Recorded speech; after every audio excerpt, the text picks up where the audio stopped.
ಈ ಮೊಬೈಲ್ ಸಂಖ್ಯೆಯನ್ನ 9 ಜೋಡಿಗಳಾಗಿ ಹಾಕೋಬೇಕು ನಾವು.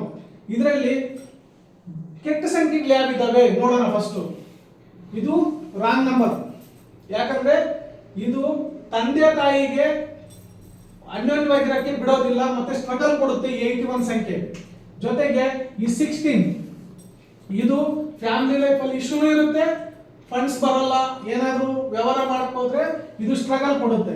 ಇನ್ನು 62 ಕೂಡ ಇದು ಕೂಡ ರಾಂಗ್ ನಂಬರ್, ಮತ್ತೆ ಇದು ರಾಂಗ್ ನಂಬರ್, ಇದು ರಾಂಗ್ ನಂಬರ್. ಈ ಮೊಬೈಲ್ ನಲ್ಲಿ ನೋಡಿ 5 ಜೋಡಿಗಳು ರಾಂಗ್ ನಂಬರ್ ಇದೆ. ಚೆನ್ನಾಗಿ ಅರ್ಥ ಮಾಡ್ಕೊಳ್ಳಿ. 81 ಇದೆ, 16 ಇದೆ, 62 ಇದೆ, 23 ಇದೆ, 32. ಈ ತರ ಜೋಡಿಗಳಲ್ಲಿ ಹಾಕಿದಾಗ ಈ ತರ ನಂಬರ್ಸ್ ಬರಬಾರ್ದು. ನಾನು ಏನ್ ರೌಂಡ್ ಅಪ್ ಮಾಡಿದೀನಿ, ನಿಮ್ಮ ಮೊಬೈಲ್ ನಂಬರ್ ಅಲ್ಲಿ ಇದ್ರೆ ಚೆಕ್ ಮಾಡ್ಕೊಳ್ಳಿ. ಈ ತರ ನಂಬರ್ಸ್ ಇತ್ತು ಅಂದ್ರೆ ಅದು ರಾಂಗ್ ನಂಬರ್ಸ್ ಅಂತಾನೆ ಅರ್ಥ. ಇನ್ನು ಒಳ್ಳೆ ನಂಬರ್ಸ್ ಕೂಡ ಇದೆ. 11, 15, 55, 51 ಇವು ಒಳ್ಳೆ ಸಂಖ್ಯೆಗಳು, ಅಂದ್ರೆ ಸಕ್ಸಸ್ ಕೊಡುವಂತ ಸಂಖ್ಯೆಗಳು. ಇವೆಲ್ಲ ರಾಂಗ್ ನಂಬರ್. ಇವಾಗ ಈ 5 ಜೋಡಿಗಳು ರಾಂಗ್ ನಂಬರ್ ಇದೆ. ಮತ್ತೆ ಈ ಡೇಟ್ ಆಫ್ ಬರ್ತ್ಗೆ ಈ ಮೊಬೈಲ್ ಸಂಖ್ಯೆ ಸೆಟ್ ಆಗುತ್ತಾ ಅಂತಂದ್ರೆ ಈ 9ನೇ ಸಂಖ್ಯೆಗೆ 2ನೇ ಸಂಖ್ಯೆ ಆಂಟಿ ನಂಬರ್, ಅಂದ್ರೆ ಸ್ಟಾರ್ಟಿಂಗ್ ಇವ್ರು ಡೇಟ್ ಆಫ್ ಬರ್ತ್ಗೆ ಸ್ಟಾರ್ಟಿಂಗ್ ನಂಬರ್ 8ರಲ್ಲಿ ಇದೆ, ಇದು ಆಗಿ ಬರೋದಿಲ್ಲ. ಮತ್ತೆ 9ಗೆ 2 ಆಗಲ್ಲ ನೋಡಿ, ಎಂಡಿಂಗ್ ನಂಬರ್ 2 ಇದೆ.